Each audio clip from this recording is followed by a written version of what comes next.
आए हुए सारे मीडिया जो अपने बंधु हैं, और जहाँ पर हमारे आए हुए जो गौ रक्षक, गौ भक्त जितने भी हैं, और संत समाज जो हमारे बीच में है, आज जो प्रेस कॉन्फ्रेंस का विषय है वो 3 नवंबर को जो हमारा गौ रक्षक आंदोलन एक संगठन बनाया, हमने सब ने मिलकर 3 नवंबर को सेक्रेटरीट का घेराव करेंगे।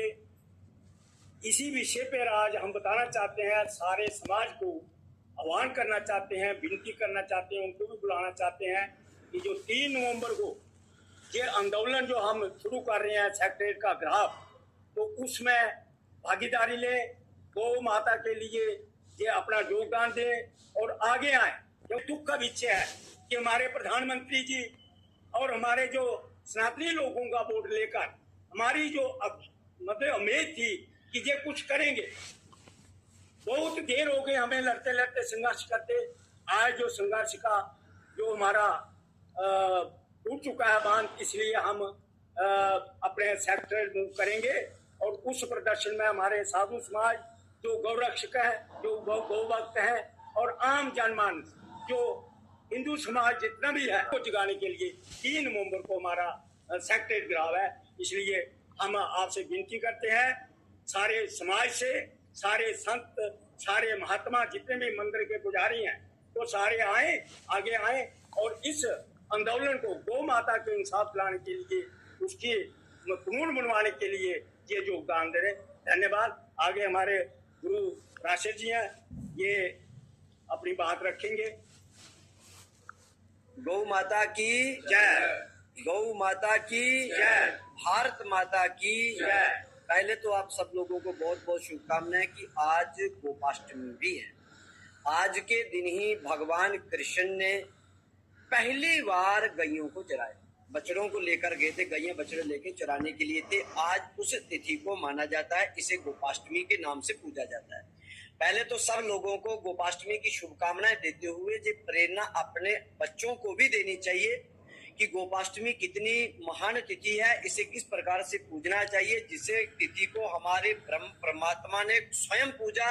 और भगवान जितनी देर गैया चराते रहे, जितने वर्ष उन्होंने गैया चराई, उन्होंने कभी जूता चप्पल नहीं पहने की, जहां से पता लग जाता है कि गाय के प्रति कितना समर्पण है और गाय हमारे लिए कितनी पूजनीय है।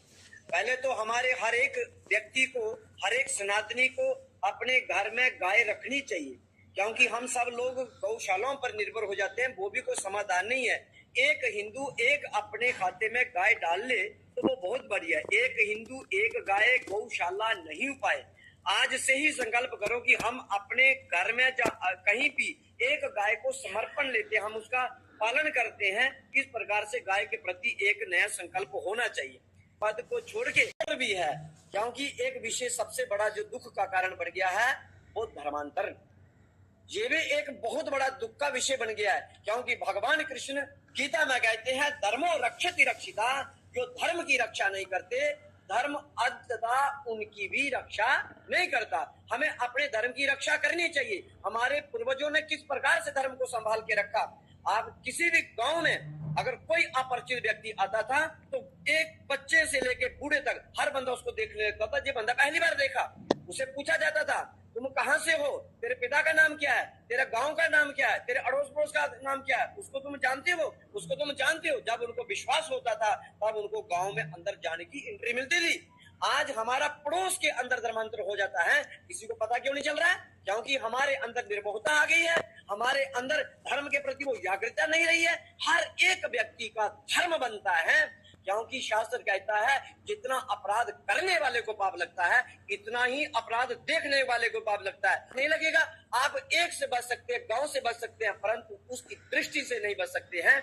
वो उसकी दृष्टि में सब कुछ आपा जा रहा है। इसलिए हमें ये भी निगरानी करनी चाहिए, हमारे अड़ोस पड़ोस, हमारे गांव में कौन आया, कैसे आया, क्यों आया।